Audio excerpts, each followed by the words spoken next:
Hey, what's happening, guys? Welcome back to the Titanium Kingdom channel here. And today we're going to be talking about Witchblade. Witchblade is a comic that was put out in the, like mid-90s.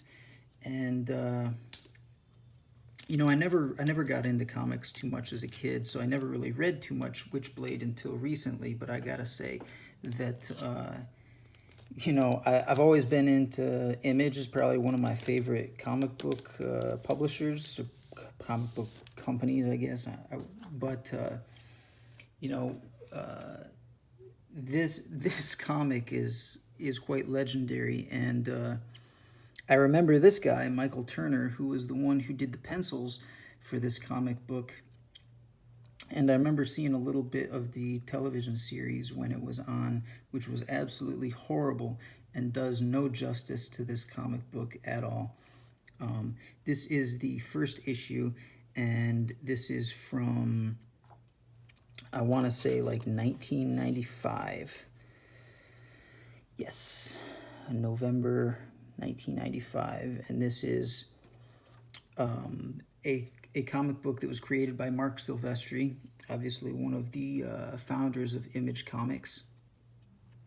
And the pencils and co-plot by Michael Turner, a guy who's not around anymore. Unfortunately, he died back in, I think, like 2007, 2008. But like I was saying earlier, I remember him because that was right about the time I got into comics. And what I remember him for was his covers on Supergirl, because that was a comic that that was really like the first DC comic that I started reading, probably because of his covers. Just the way that he draws females specifically is just amazing. He has a certain talent in capturing the female form. But anyways, this is Witchblade, as I said, and this comic ran for like 200 some issues up until like 4 or 5 years ago, I want to say. Maybe a little bit longer, I think. Anyways, it was recently that this comic book ended, and then they relaunched it with a short series afterwards that was also absolutely horrible.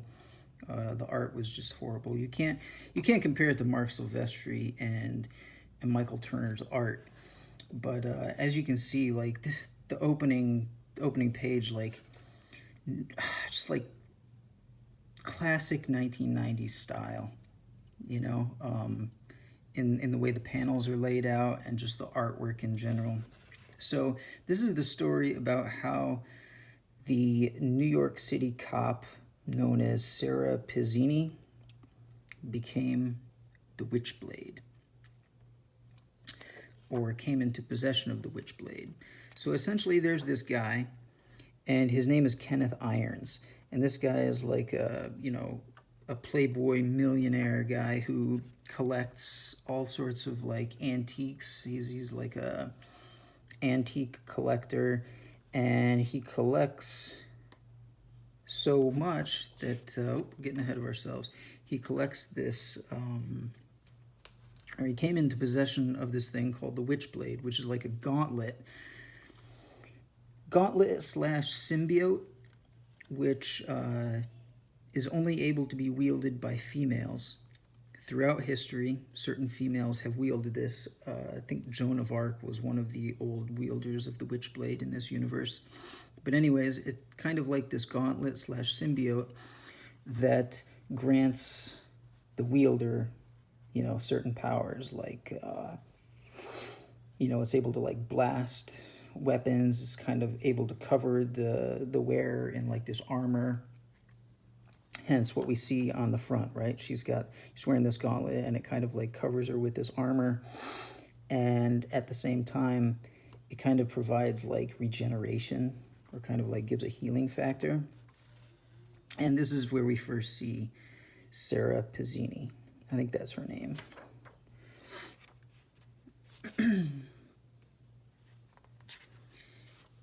Yeah, I mean, look at this. This is why Michael Turner is a legend right here. I mean, just absolute phenomenal art.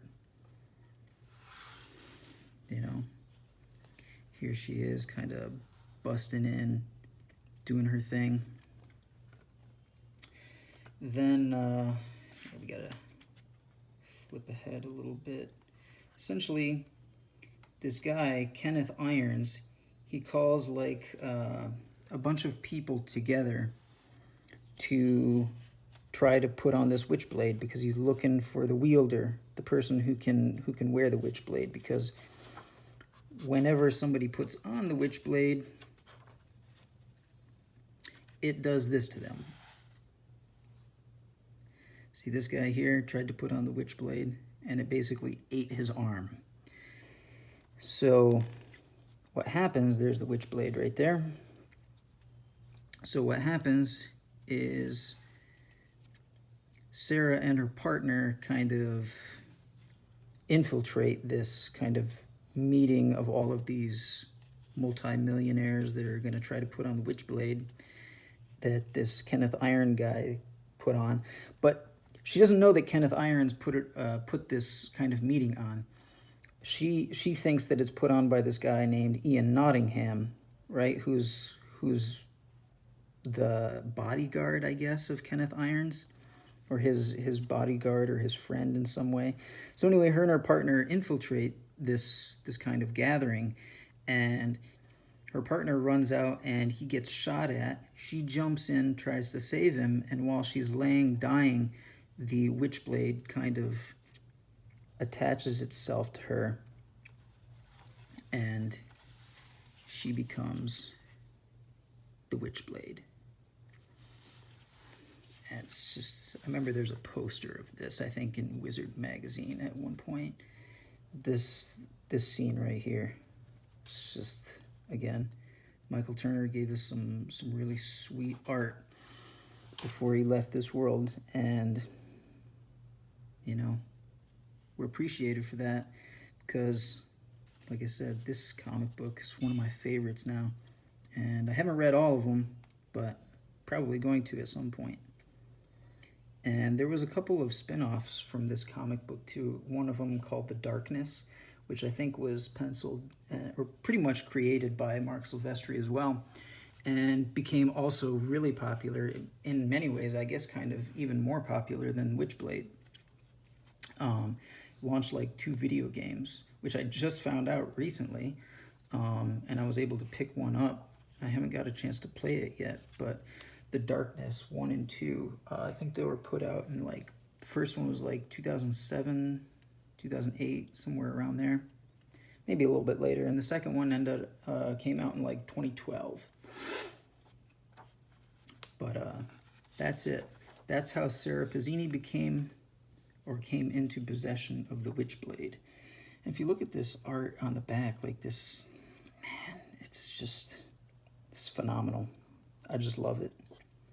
That's Witchblade 1. The saga begins. Let me know in the comments down below what you guys think about this comic.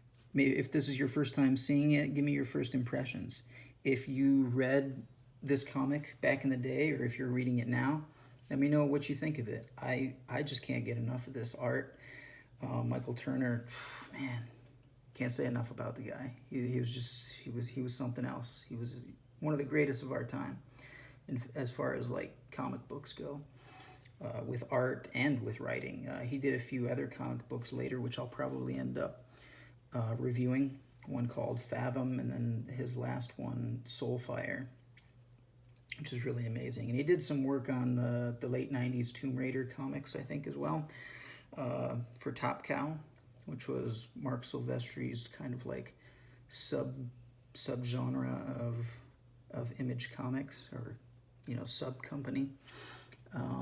So that's it. Until next time, guys, you take it easy. Bye.